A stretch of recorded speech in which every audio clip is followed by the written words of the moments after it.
Everyone has a story to tell. Welcome to Dingo Talk, where we explore the experiences that make us who we are. Here's your host, Carlo Guadagnino. What's going on, Chuckleheads? I am Carlo Guadagnino. This is Dingo Talk presents From the Sidelines, a D3 Coaches Roundtable. We have four more coaches joining us, and I'm going to introduce them right now. First up from Berry College, Coach Tony Kachent. Oh, see, Coach, I had it. Now I lost it. Give it to me. Give it to me. Kincheski. Coach K is fine. We can just end it there. But again, I will tell you, you should be a guy that should know that. I know it. It's 0 for 2. 0 for 2. That's. Tell us a little bit about Berry. Sure. Well, we just finished our 12th season of playing football, so it was a brand new program back in 2013. We're located in Rome, Georgia, which is about an hour northwest of Atlanta, about an hour south of Chattanooga. And in 12 seasons, we're in the Southern Athletic Association. We've been fortunate to have good success there and win the conference 6 out of the 12 years. And happy to be back here talking with you guys. Happy to have you. Next up is Coach Pat Ruley from Rowan. Coach, welcome back. Tell us a little bit about Rowan.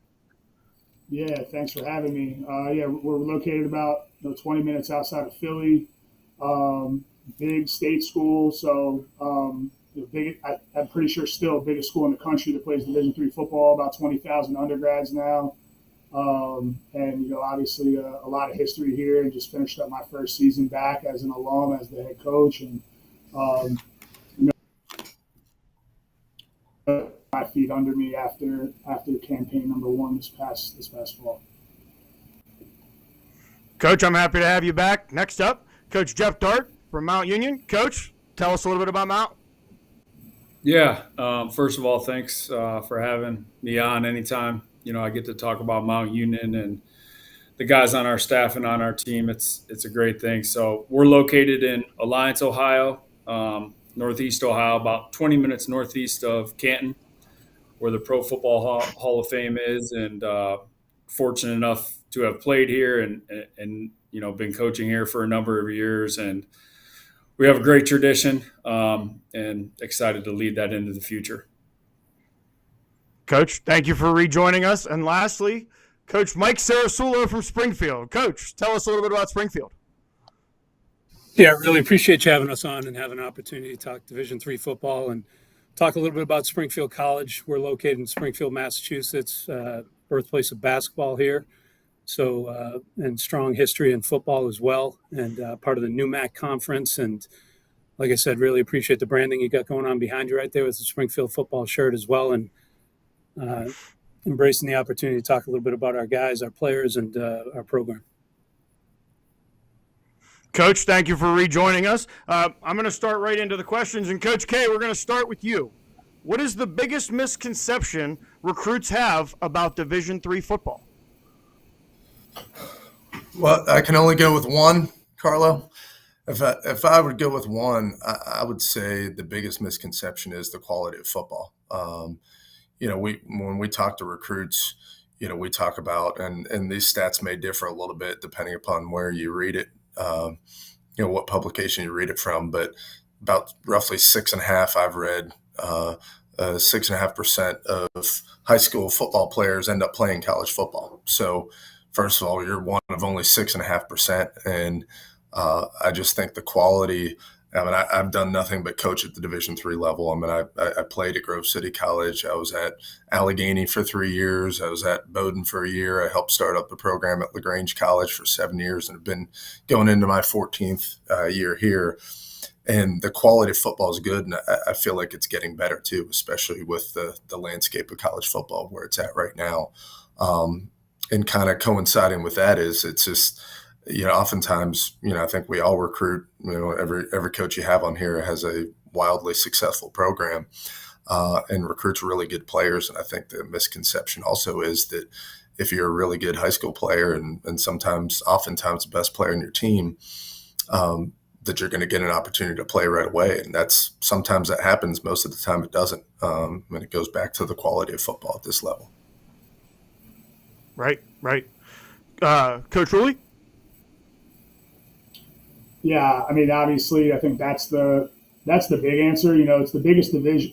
What Coach just said hit it on the head. I mean, it's the biggest division in all of college football, and so obviously, in my opinion, there is going to be a discrepancy in some degree of like teams 1 through whatever. Obviously, tremendous talent. If you sit there and watch Team 241 take on Team 225 in a matchup, it's not going to be the most talented 2 football teams you've ever seen play. But we talk to guys in the state of New Jersey all the time about like I would really challenge you to go watch 2 top 25 teams in the country or 2 top 50 teams in the country, even at this level, square off, and tell me who you're better than on the field.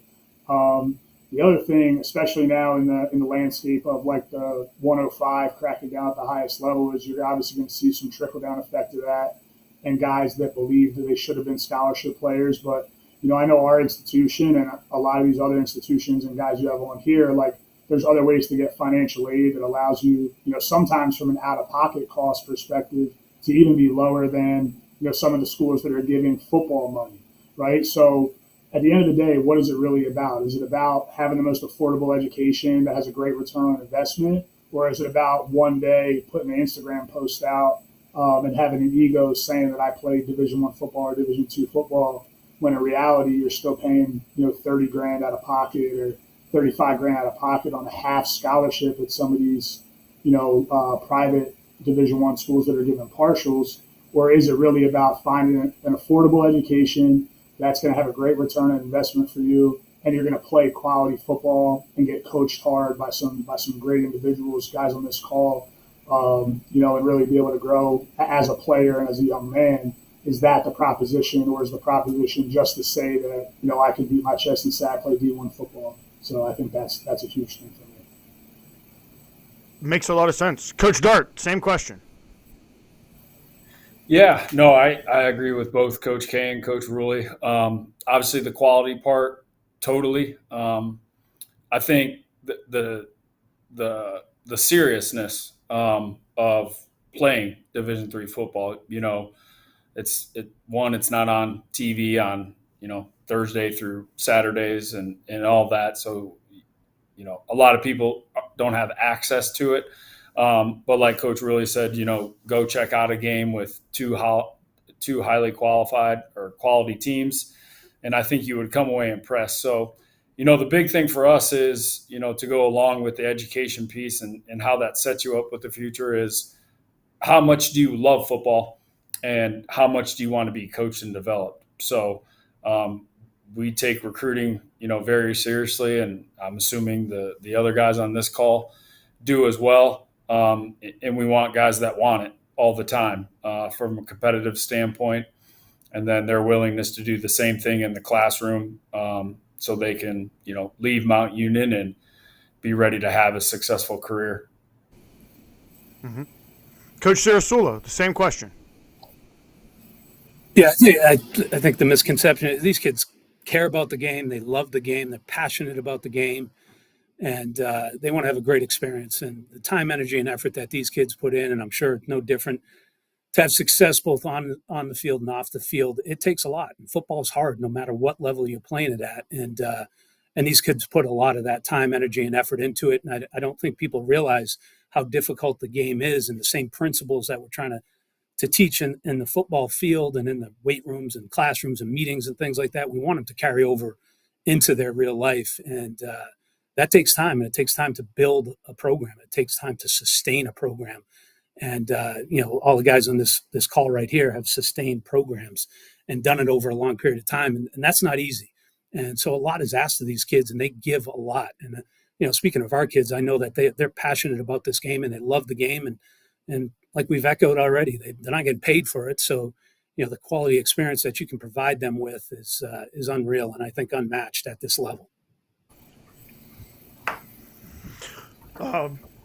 Follow up to that, when people think of your Division III player, is one of the misconceptions that it's the small guys and not just a guy that maybe is a half second slower, or doesn't have the reach this way, or isn't necessarily super tall, but is still a good football player, right? That would be a consensus between the four of you.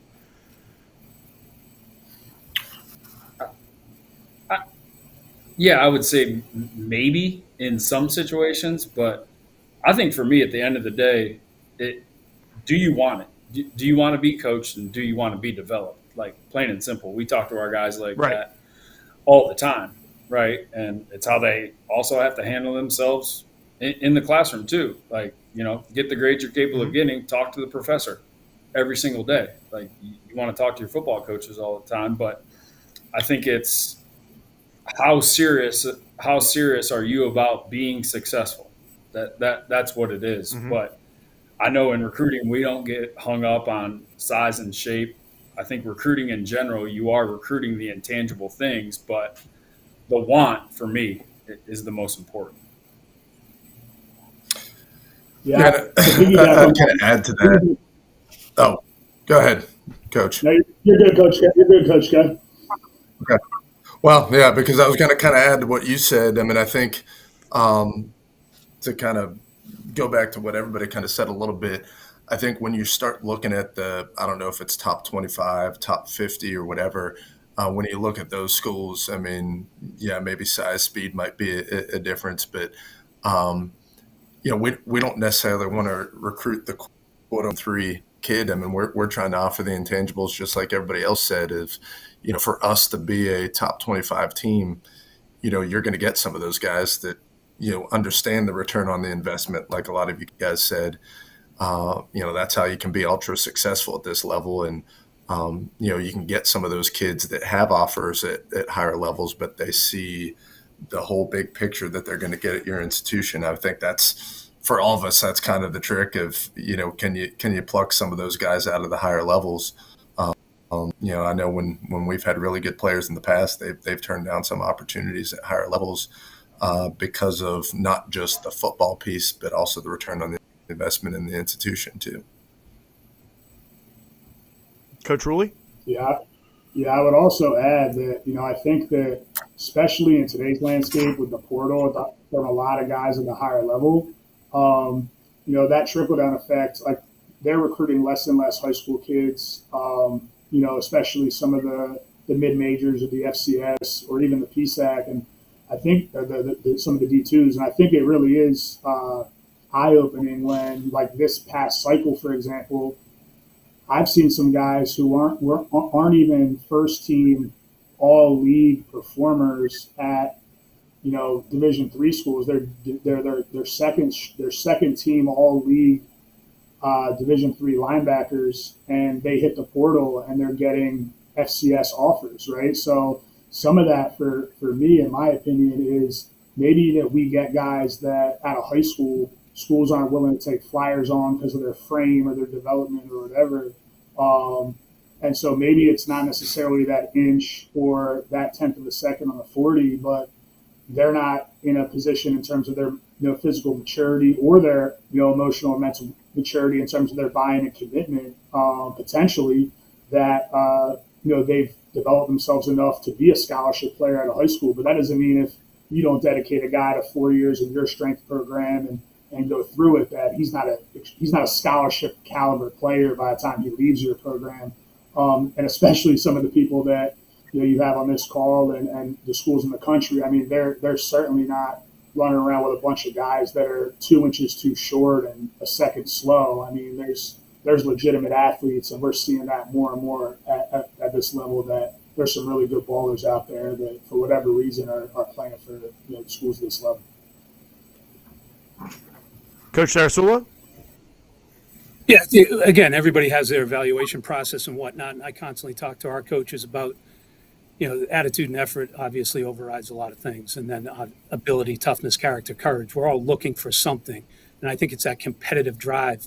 And every single kid, the first question we ask is, do you love the game? Because you got to love it. You got to have that competitive drive to want to be here.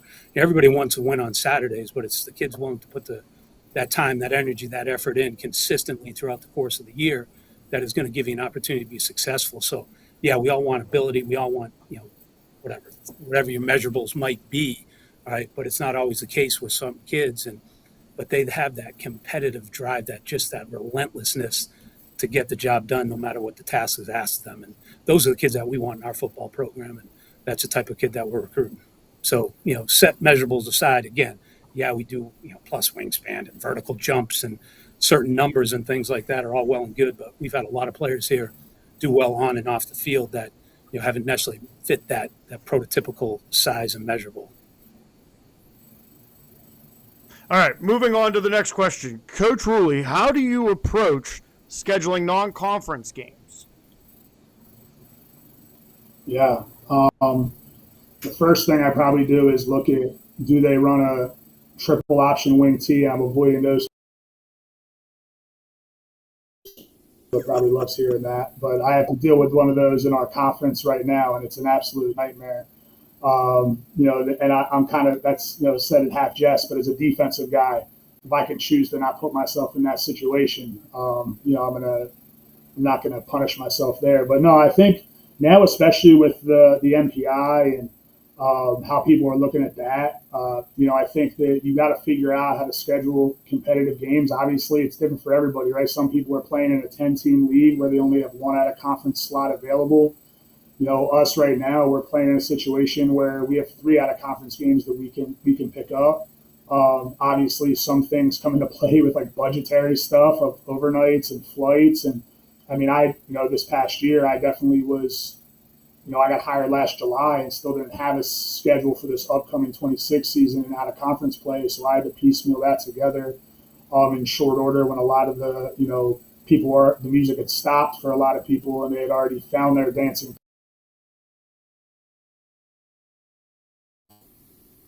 I mean, it really is just about, figuring out home and homes and finding people in your region that, could be easy day trips at times that have open dates. So it certainly is tough, though. I mean, obviously, when we posted that we had availability, some of the regular characters that are some of the perennial powers in Division III football were the only people really picking up the phone and or emailing, reaching out.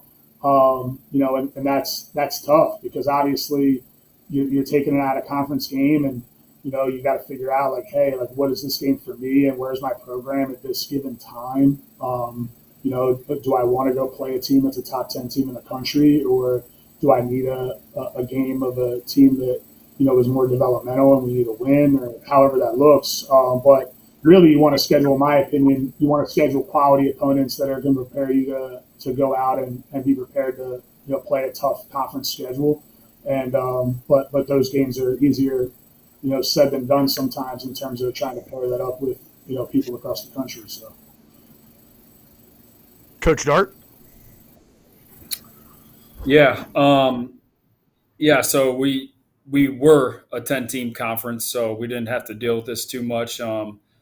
And I think when I became the head coach, we were kind of scheduled out through this past year. But with the anticipation that a team was leaving, in the playoffs and how that's all being situated, like Coach really said, kind of considered with 2 non-conference opponents. And, I thought that we should schedule some higher quality teams. That's nothing against anybody else, but, having Wheaton and Grove City on the schedule, yes, it is demanding.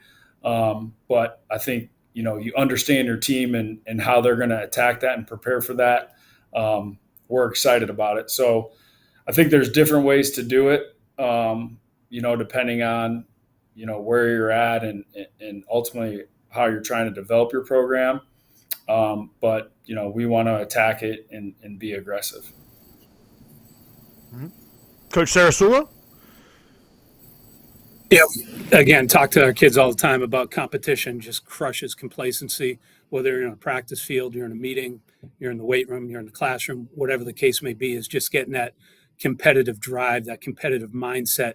And we're trying to become the Mount Unions of the world, the North Centrals of the world. So we're trying to get a more competitive schedule. And obviously finances play a part of that all the time. But if you're trying to close that gap from where you are to where you want to get to, you got to see where you're at constantly, and you got to try to get as competitive schedule as you possibly can.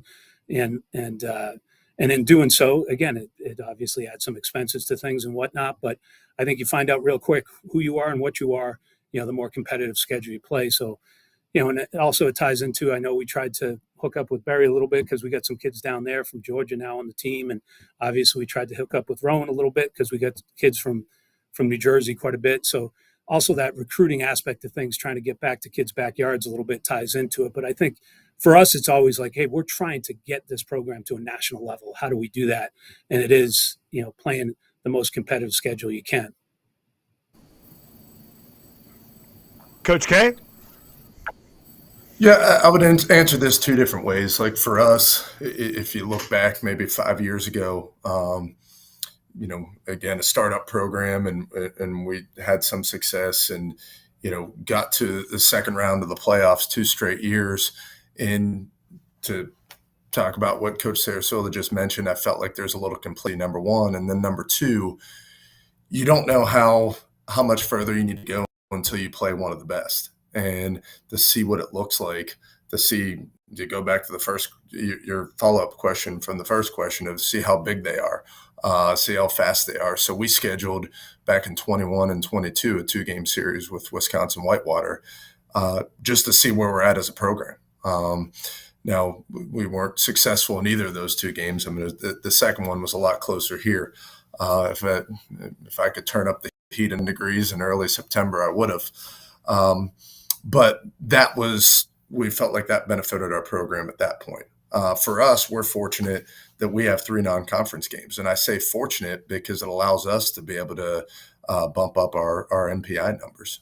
We had, for example, this past year, the first year of the expanded playoffs, us, Trinity, and Center, there's a 3-way tie for our conference championship. We all beat one another, and we got the automatic bid because we had the highest NPI. We're fortunate. We had Huntington, DePauw, and Randolph-Macon on our schedule, and 2 of those 3 teams were conference champions. So, if you're fortunate to be in a conference where you can schedule more than just one non-conference game, I think you really got to seriously consider scheduling to be able to bump that NPI number up. Now, my follow-up for this one is, can you guys explain what you guys are looking at when you're talking NPI and how that factors in to this new system that we're kind of like, what's the understanding from the coaches? Coach K, you want to start that one? Sure. I don't know if I can recite all those numbers. So I'm a football coach. I'm not the smartest guy in the room. But I do know scheduling quality opponents that are going to have a good record. Like, for example, this year we were able to add Carnegie Mellon, to our schedule. I mean, a 3rd-round playoff team. So I know obviously overall record plays a huge role in that. Not just preparing your guys for the conference season, which certainly is a benefit, but playing good quality programs, and sometimes when you have to schedule years in advance, you're kind of projecting that. So I think you got to look at teams that have a history of success and sustainable success over a period of time. But I think that's probably the biggest thing that you look at. Okay, Coach Ruley. Yeah, we hopped on with a guy who was like one of the people who messed with the dials for the NPI as a whole athletic department a few months back to kind of get like the after year one, feedback from what they thought. And, they have to set the dials. The dials are set for every sport for a minimum of 2 years. So this year and last year, the dials in terms of strength of schedule versus record, those types of things. Like that's how the formula plays out. Like they're talking about things like, win bonuses versus teams in the top, whatever of the NPI. They're talking about bonuses for wins on the road, all those types of things that might factor in. It's tough with football. We're a 10-game schedule versus, a baseball schedule, which is 40 games. I think seven of our 10 games or 7 games factor into the NPI. the way they said it, which makes it sound like the dummies guide for MPI, is you really just want to schedule the best teams you can that you think you can beat.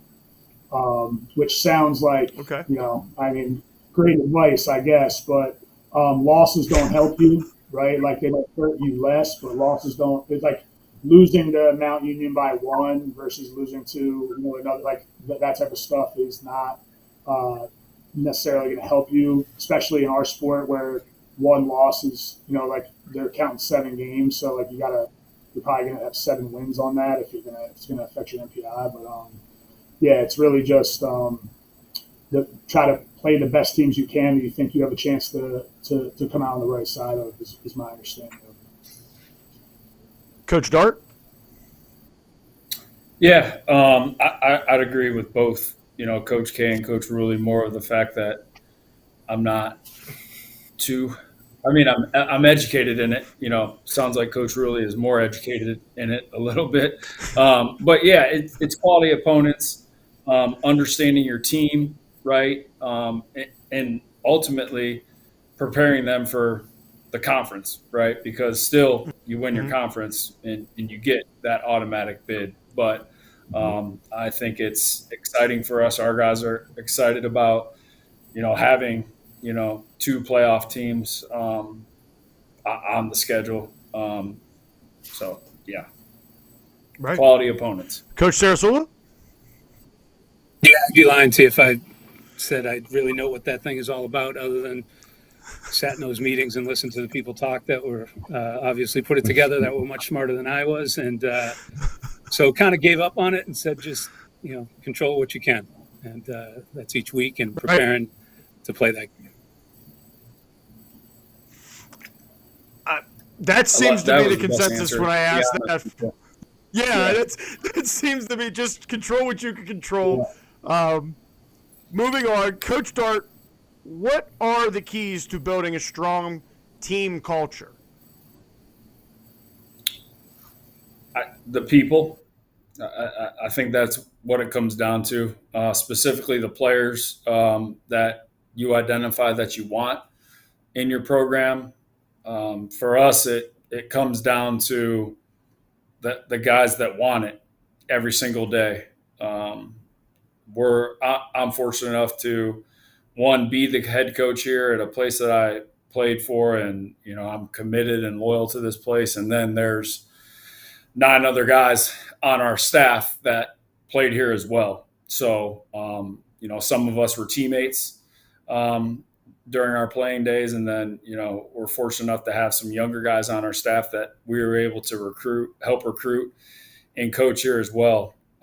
So I think that when you have Mount Union football alumni recruiting, the new round of Mount Union football players, I think that's critical for the success, because you're getting the right people in here, regardless of the intangibles, size, shape, all of that stuff, but they want to be here at Mount Union.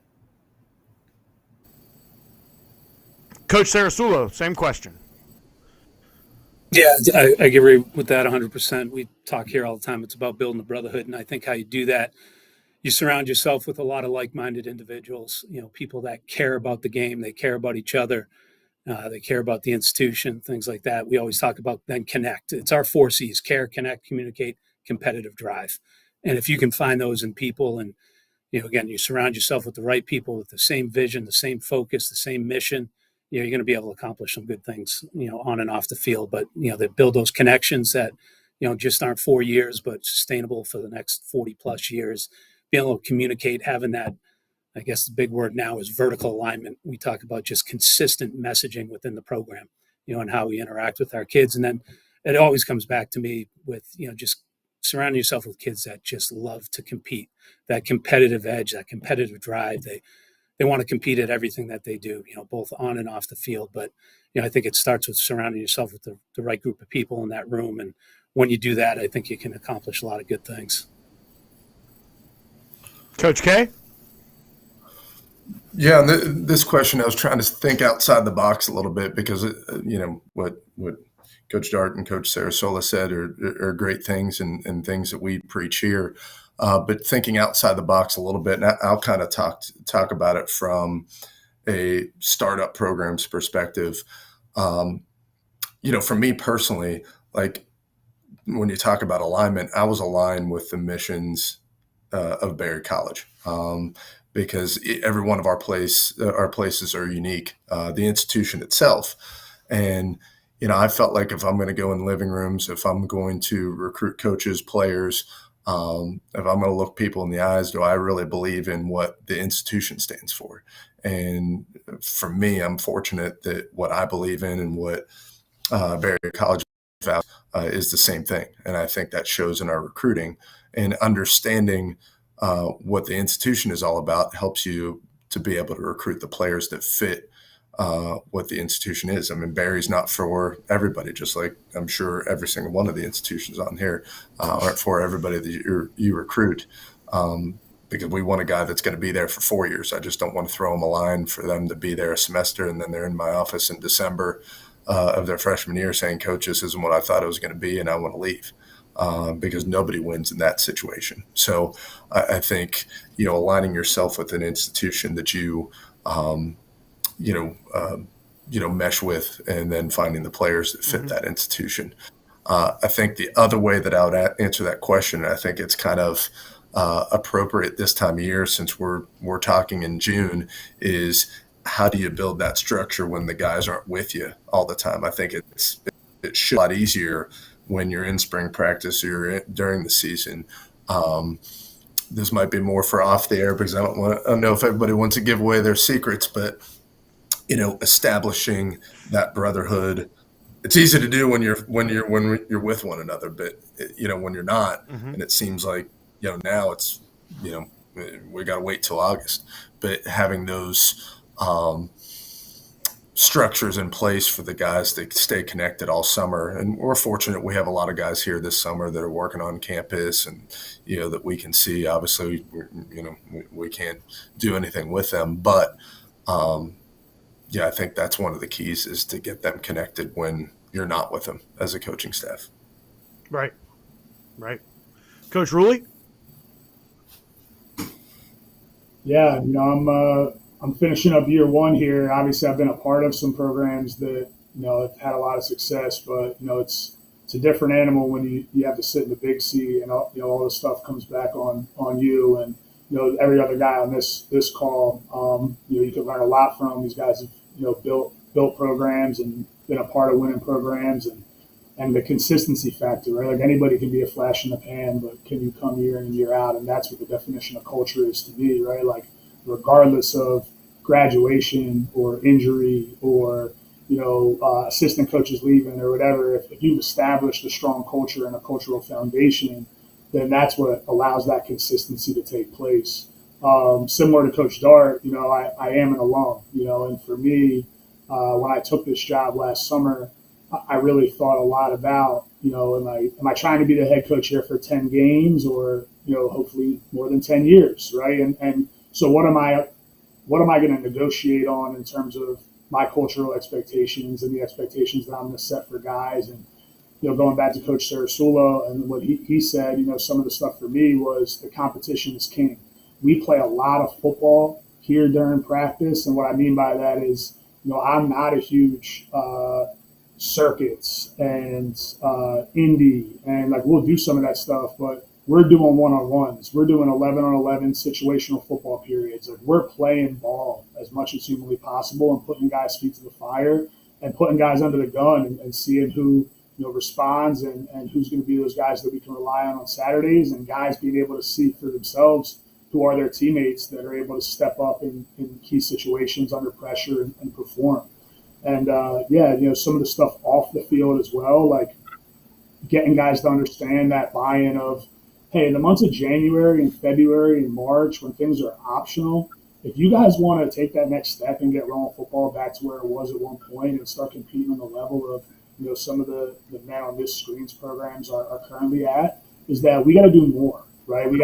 This can't be us just doing the bare minimum and going through the motions. You guys got to be taking it upon yourselves to do player-led stuff, to work out, to do indie, to get together and watch film together in the off season right before spring ball, so we're not hitting the ground, stumbling on ourselves, and we're able to hit that ground running and be, full speed those first couple of days once we get back in our non-traditional season, so we can take advantage of those 15 days that we have together and those padded days that we have together. So I think the culture piece is like, what are you really willing to negotiate on, and what are those things that are non-negotiable for you, and how much are you going to waver from that? And I know for me, if I want to be the head coach of the program that I played in, and the alums that I played with, those fellow alums can be proud of, then there's nobody, including myself, that's above that program and above those standards. And it's really just about establishing those.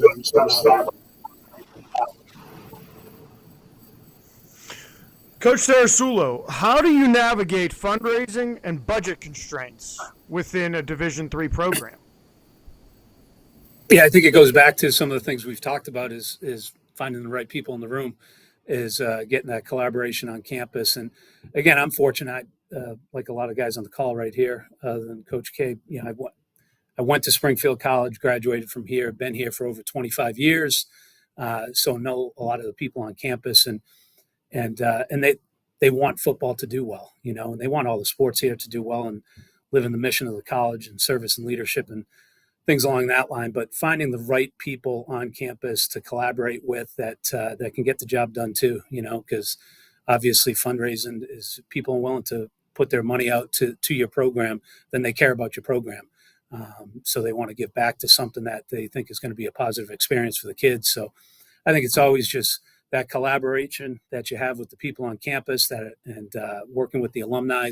And we got a great alumni support here, throughout the course of the year, whether they're coming to games, whether they're helping the kids get internships, whether they're, coming back and speaking to the team. I think that's just so impactful for the kids to have alums come back, because it shows the tradition aspect, the history of the program, and that people do care about it. And it's not just playing for yourself. You're playing for a lot of other people within the institution that have come before you and hopefully will come after you as well.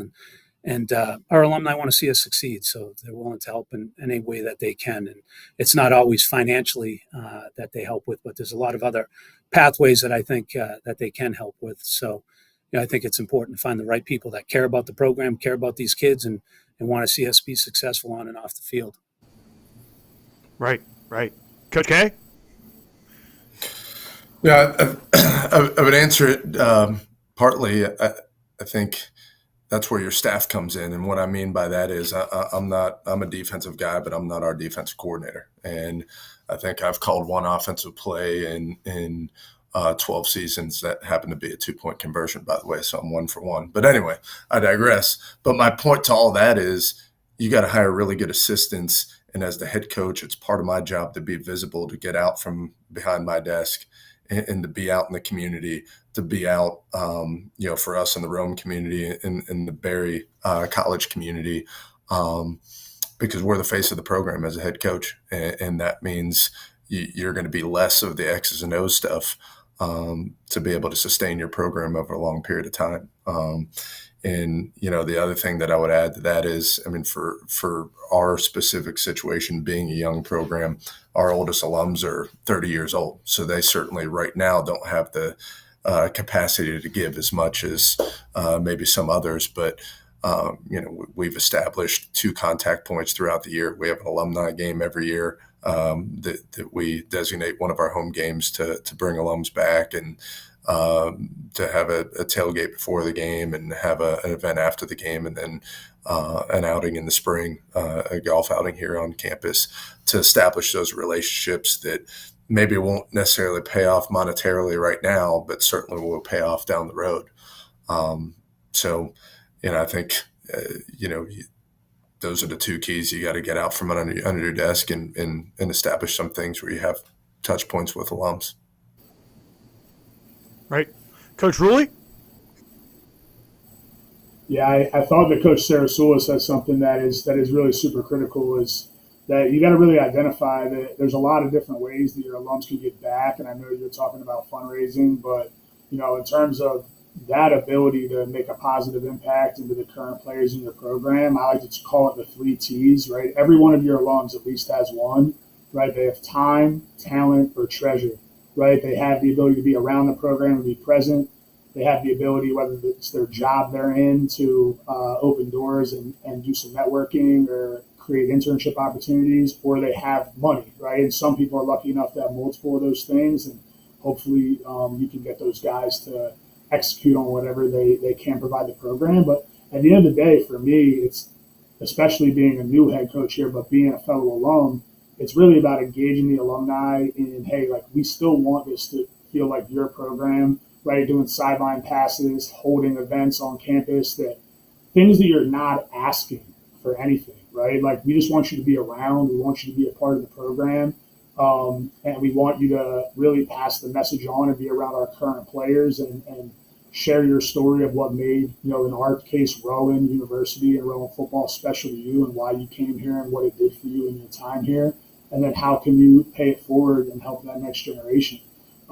We have a new athletic director who actually just started this past week on campus for us, and he's got a major background in the fundraising aspect, corporate sponsorships and that type of stuff as well. So, obviously hoping that he can help us with some of the things in terms of like facility upgrade type stuff. But in terms of just the day-to-day fundraising in the program, I really think it's more about identifying how your guys can contribute, and hopefully those guys that can financially contribute, that you've, made it clear to them that they're appreciated, and that those funds are going to go towards, making the student athlete experience better, and so they can take pride in knowing that the guys that are in the program that they played in are having great experience as well. Right. And Coach Dart. Yeah, I'm obviously fortunate enough to be a part of a program that has some great tradition, which has led to, some great support. And, the standards and expectations here are at an all-time high, but really enjoy when we have alumni come back and connect with the guys. I think that's where, it helps the most, right? Them understanding that, the standard and expectations haven't changed at all, and we still want to do what we want to do here. I think that's hit with our guys a whole lot ever since, I took over as the head coach. So it's just, like Coach K said, is getting out and being a little bit more present, which is probably something that I do have to do. I was an offensive lineman, so that's not in our nature or anything like that. But anything for this program, our alums are willing to do that, and we're fortunate enough to have them. That would be my answer for that. Okay. Coach K, I know I threw you for a curve at the beginning. Before we started recording, I told you there was only one question. At the beginning of the roundtables, I asked the first group, what one thing on a national side of Division III football would you like to see changed? They said spring ball. The spring ball and the formula for spring ball right now, and why we don't get to utilize kind of the off season the same way every other sport gets to do. So the question is, would you like to see spring ball changed, and what would you like to see happen to it? Does it need to be more days? Does it need to be more days with pads? And obviously, I don't think any of the four coaches, none of the coaches I've had on, nobody's out and trying to get somebody hurt in August, let alone or April. So the safety side of it, it's that you guys do things because nobody wants to see their guy gets hurt. So, Coach K, I'll start with you.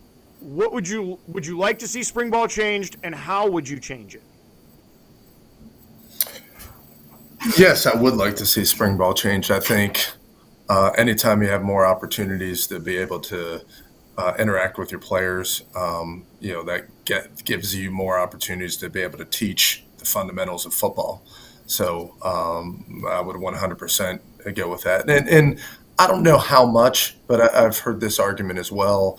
I go back to one of our previous questions of, recruiting. And sometimes that's used against us. And I think that's used against Division III. Is like, well, hey, they don't even have, spring practice, is that really, legitimate football, which I think is a weak argument, but it's still, right. Sometimes used against it. But that wouldn't be why I'd want to do that. I think you can develop your guys, better with a spring practice that would be similar to what they have at the Division II and Division I level. So I'd be 100% for that. But I think that's why we all get into coaching, is to be able to develop our guys and to be with them more. And I think you also got to look at I think you got to trust the coaches. And I think for us, you even mentioned it, Carlo, none of us want to get anybody hurt. So I think some of the argument against that is, well, they're just going to go, they're going to go nuts, and it's just going to be put the ball down on the ground, and it's going to be, bull in the ring for an hour and a half. I mean, none of us want to do that. But I think Oklahoma's on that side of the 50 and bull in the ring on this side. Right. I mean, none of us want, at least I wouldn't think any of us would want to do that. But I would argue it from the safety standpoint, from the other side of it. I mean, it gives us more time to teach. I mean, right now we have 21 practices before our first game in the fall. We're under the gun. I feel like we're constantly under the gun to get guys. So it gives us more time to get guys prepared, which I would argue contributes to more safety, not less. Right. Coach Rulli? Yeah, I think, you ask any guy who's a football guy, I mean, obviously we love to have more padded practices and get as close as possible to the Division II, Division I model of being able to have a full padded spring and all that. I think the other thing that, I know some people it's about field space, some people the arguments about athletic trainers.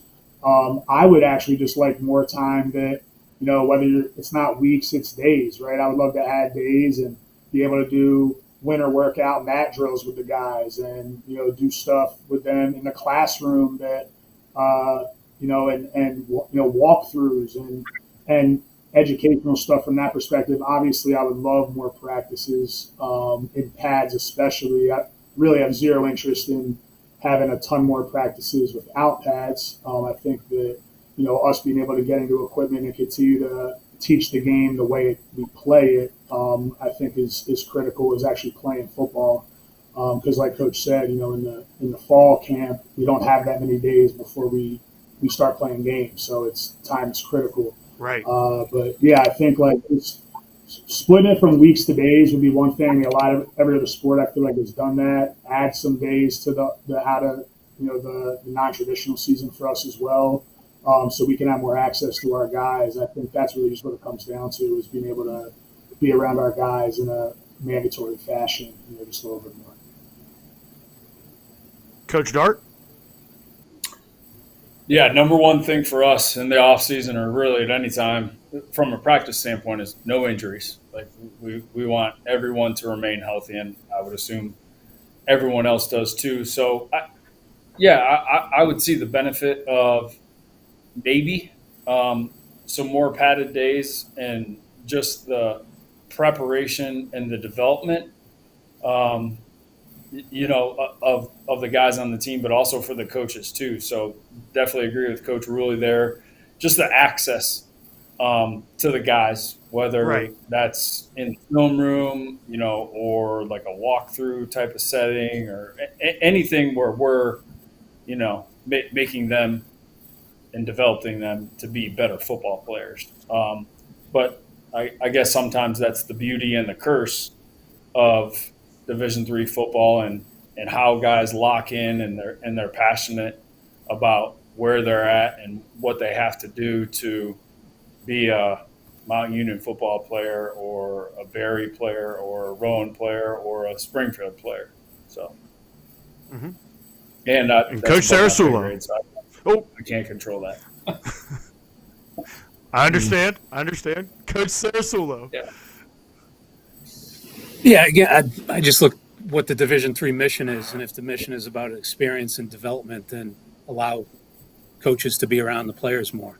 I mean, we've got a great assistant coaches, and we want to be around the kids. So like everybody said, and you start to look at the things that we were just talking about, culture and whatnot, and then all of a sudden you can't even walk through the weight room without someone getting upset or whatever the case may be. And it's like, I'm not coaching that kid on how to squat. I can't go 90 degrees anymore. So, just want to see these kids, be around these kids, help them and develop them.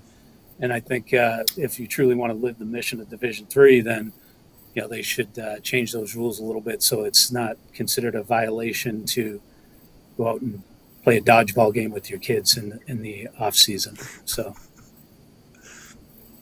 Well, coaches, I want to say thank you very much for taking the time to join me. I do have to make a pitch.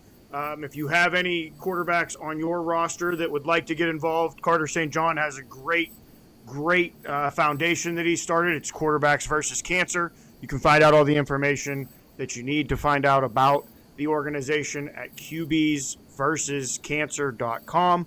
Buy a t-shirt, sponsor a quarterback.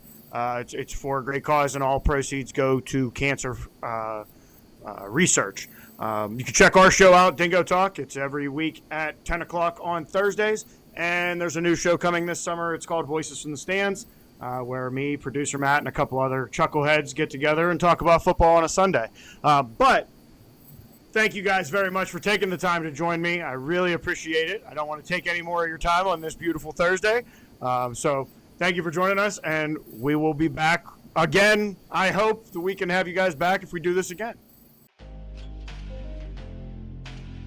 People in general and the kids themselves, I think sometimes underestimate the workload that's going to go into, being a Division III athlete. They think, well, it's Division III, so it's more academic, and I'm just going to go to practice, and they don't fully understand what all's involved.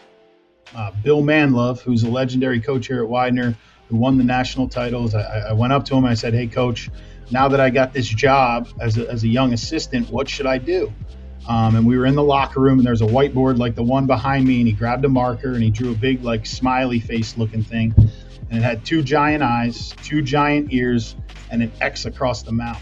So we are opening this season with Merchant Marine Academy. We already play Salisbury, who runs triple option. I do not want to play another option school, but they're an hour and 15 minutes away.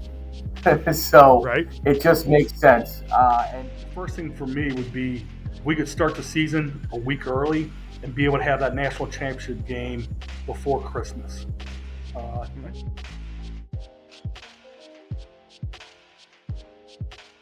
Thanks for checking out this episode of Dingo Talk. Don't forget to rate, comment, and subscribe. For more info and to contact the show, you can find us on Twitter @Dingo Talk.